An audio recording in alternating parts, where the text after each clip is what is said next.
ஓ மகா கணபதியே போற்றி வெற்றிவேல் முருகனுக்கு அரோகரா. இந்த பதிவில் கந்தர் அனுபூதியிலிருந்து 17வது பாடல் பார்க்கலாம். இதோட சிறப்பு என்ன அப்படின்னு பார்த்தோம்னா, பரம்பொருளாகிய முருகக்கடவுள் நம் எல்லோருக்கும் கல்வி அறிவு கல்வி ஞானத்தை கொடுக்கின்றார்.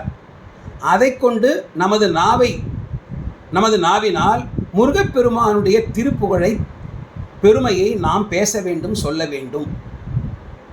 இது முக்கியமான கருத்து. இது மட்டும் இல்லாமல் இந்த பாடலில் 2 மிக முக்கியமான கருத்துக்கள், செய்திகள் புதைந்து இருக்கின்றன. அதையும் நம்ம இந்த பாடலோட கடைசியாக பார்க்கலாம். இப்போது பாடலை பார்க்கலாமா? யாம் ஓதிய கல்வியும் எம் அறிவும் தாமே பெற வேலவர் தந்ததனால் பூமேல் மயல் போய் அறமை புணர்வீர் நாமேல் நடவீர் இனியே. யாம் ஓதிய கல்வியும் எம் அறிவும். நாம் ஓதுகின்ற கல்வி, நாம் சொல்கின்ற கல்வி. நம்மால் எப்போ அந்த அறிவு சார்ந்த கல்வி சார்ந்த அந்த விஷயங்களை சொல்ல முடியும்? அந்த கல்வியை நாம் முழுமையாக கற்று அறிந்து உணர்ந்திருக்க வேண்டும். அப்போ தானே சொல்ல முடியும். ஆகவே நாம் கற்றுணர்ந்த கல்வி. அடுத்தது எம் அறிவு. நாம் கற்றுணர்ந்த கல்வியின் காரணமாக நமக்கு கொஞ்சம் அறிவு ஞானம் வருது. அது மட்டுமா, இயல்பாகவே நம்ம பிறக்கும் போது நமக்கு கொஞ்சம் அறிவு வருது. ஆகவே தான் குழந்தைகள்லாம் நம்ம பார்க்கும்போது சில குழந்தைகள் நல்ல அறிவு சார்ந்த விஷயங்களை சொல்லிகிட்டே இருக்கும், சில குழந்தைகள் கொஞ்சம் கம்மியாக இருக்கும், கொஞ்சம் வேறுபாடு இருக்கும். ஆக மிக முக்கியமாக 2 விஷயம் என்னென்னா, நாம் இயல்பாகவே பிறவியிலேயே கொஞ்சம் அறிவை நம் கூட கொண்டு வருகின்றோம். அடுத்தது நாம் கல்வியை கற்று உணர்ந்து அதை கொண்டு கொஞ்சம் கல்வி அறிவை ஞானத்தை விருத்தி செய்கின்றோம். இந்த 2மே யார் கொடுத்தது? தாமே பெற வேலவர் தந்ததனால். நாம் அதை அடைவதற்கு, நாம் அதை பெறுவதற்கு வேலவர் வேலாயுத கடவுள் அதை கொடுத்ததனால் அவர் நமக்கு கொடுத்திருக்கார். ஏன் வேலவர்ன்ற திருப்பெயரை இங்கே உபயோகப்படுத்தியிருக்காங்க பாருங்க. வேல்னால என்ன?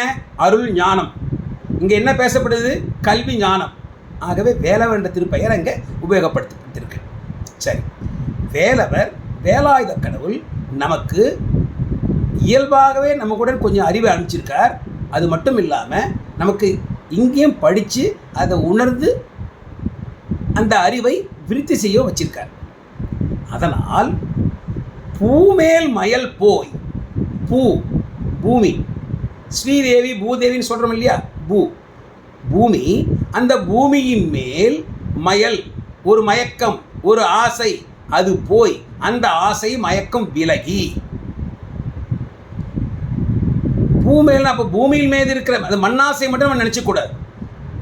இந்த பூவுலகில் வாழ்கின்ற இந்த நாளில் பூமேல், இந்த பூவுலகில் வாழ்கின்ற இந்த நாளில் நமக்கு என்னென்ன ஆசைகள் வருமோ எல்லா ஆசையும் இதில் அடங்கிடும். இந்த ஆசை, இந்த மயக்கம் நம்மை விட்டு விலகி போய் அறம் மெய் புணர்வீர். மெய் உண்மை, அறம் தருமநெறி, உண்மையான தருமநெறியை கடைபிடியுங்கள். அதை கடைபிடித்து நாம் நடப்போம். ஏன்? முருகன் நமக்கு கல்வி அறிவை கல்வி ஞானத்தை கொடுத்திருக்கின்றார். அவர் கொடுத்ததனால், அவர் யார்? ஞானத்தின் சொரூபம். அந்த ஞான சொரூபமாகிய முருகக்கடவுள் நமக்கு அருளி கல்வி அறிவை கொடுத்ததனால் நமக்கும் அந்த ஞானம் கொஞ்சம் கிடைக்கிறது இல்லையா? அந்த அறிவு கிடைக்கிறது இல்லையா? ஆகவே தான் இந்த மண்ணின் மீது இருக்கின்ற ஆசையை, இந்த பூவுலகின் மீது இருக்க ஆசையை நம்மால் விரட்ட முடியும். அப்படி விரட்டி தரும நெறியில் நாம் செல்ல வேண்டும். அதுக்கு அடுத்தது பாருங்கள், அவர் நமக்கு அறிவு கொடுத்துருக்கார், ஞானத்தை கொடுத்துருக்கார். அதை வச்சு நம்ம என்ன பண்ணணும்? சும்மாவே இருக்கணுமா? கிடையாது. நாமேல் நடவீர் இனியே.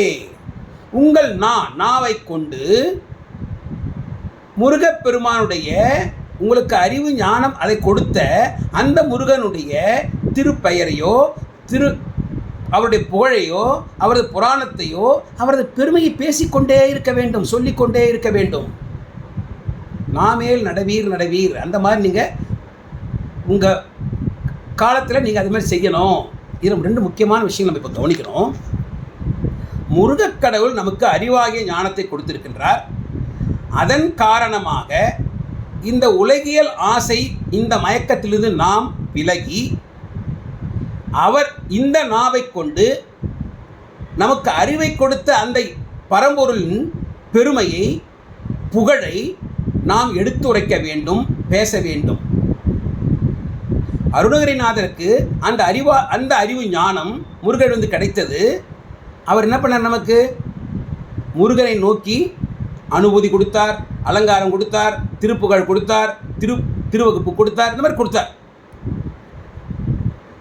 அவர் அது கொடுத்து வச்சதுனால அந்த பொக்கிஷத்தை வச்சு நம்ம இப்போ அனுபவிக்கின்றோம். அதனால் நமக்கு நல்ல பயணம் அடைகிறோம். ஆகவே பரம்பொருளாகிய முருகக்கொடல் கொடுத்த அந்த அறிவு ஞானத்தை கொண்டு நாமும் முருகப்பெருமான் பெருமையை பேசிக்கொண்டே இருக்க வேண்டும், சொல்லிக்கொண்டே இருக்க வேண்டும். இது மற்றவர்களுக்கும் உதவியாக இருக்கும், நமக்கும் உதவியாக இருக்கும். அதன் மூலமாக நாம் இந்த உலகியல் மயக்கத்திலிருந்து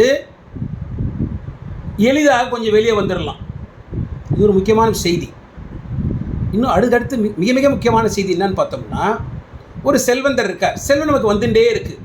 அந்த செல்வம் வர வர வர நமக்கு கொஞ்சம் ஆணவம் வந்துடுது. பணம் வர வர வர, செல்வம் வர வர வர நமக்கு கொஞ்சம் ஆணவம் வருது. இதுக்கு தான் ஏற்கனவே ஒரு பாடல் என்ன சொன்னார்? கரவாது இடுவி பொருளை, நீங்கள் உங்கள் கையில் இருக்கிற பொருளை ஒளித்து வைத்து கொள்ளாமல் யாருக்கு தேவையோ அவர்களுக்கு தானம் செய்யுங்கள். செய்துவிட்டு என்ன பண்ணணும்? உடனடியாக அந்த முருகனுடைய திருப்பாதத்தை உங்கள் மனதில் வைத்து தியானம் செய் அப்படின்னு சொன்னார் இல்லையா? பணம் சேர சேர எனக்குன்னு வச்சுட்டோம்னா அந்த ஆணவம் வந்துட்டே இருக்கும். அதே அதிலிருந்து கொடுக்க தேவைப்படுறவங்களுக்கு கொடுத்து அதை முருகனுக்கு நம்ம அர்ப்பணித்தோமே ஆனால் அப்போ நமக்கு என்ன நடக்கும்? அந்த ஆணவம் வராது. அதேபோல் செல்வத்தினால் மட்டும் ஆணவம் வர்றதில்லை. நிறைய நாம் படித்த கல்வியினால் கூட நமக்கு அந்த ஆணவம் வரும். ஏன்? எனக்கு இவ்வளோ விஷயம் தெரியும். அந்த விஷயம் தெரியாதவங்களை பார்த்து நம்ம கொஞ்சம் ஏளனமாக பார்க்கக்கூடாது. அப்படி பார்க்கும்போது அந்த ஆணவம் நம்மளை வந்து ஒட்டிக்குது. இந்த கல்வியினால் வருகின்ற ஆணவம் வரக்கூடாது. நம்ம என்ன பண்ணணும்? அதுதான் இங்கே வேலவர் தந்ததனால் என்னுடைய அறிவு தாமே பெற, நான் அந்த அறிவை பெறுவதற்கு வேலவர் தந்ததனால், வேலாயுத கடவுள் அந்த அறிவை எனக்கு கொடுத்திருக்கின்றார். இது எனக்காக கிடைச்சது அறிவு இல்லை, அவருடைய கருணையினால், அவருடைய கிருபையினால் எனக்கு அந்த அறிவு கிடைத்ததுன்னு நம்ம நினைக்கும் பொழுது அது அவனுடைய அறிவாக போயிடுச்சு, அது அவனுடைய கருணை ஆயிடுது. அப்போது அந்த ஆணவம் நமக்கு வராது.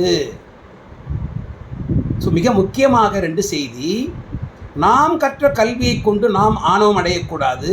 நாம் கற்ற கல்வி முருகக்கடவுளின் கருணையால் நமக்கு கிடைத்தது. மிக மிக முக்கியமானது ஒன்று.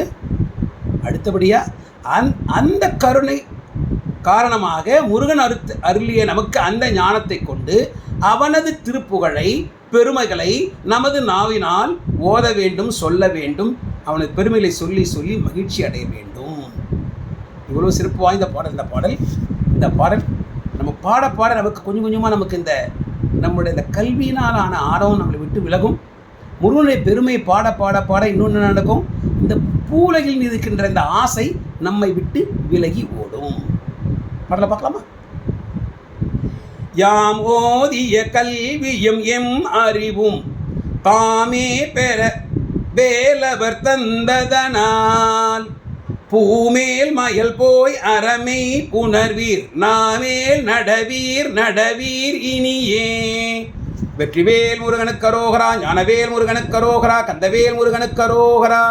தவறாகவும் கருத்துக்களை அந்த கமெண்ட்ஸில் பதிவு பண்ணுங்கள். ஓம் சரவண பவ.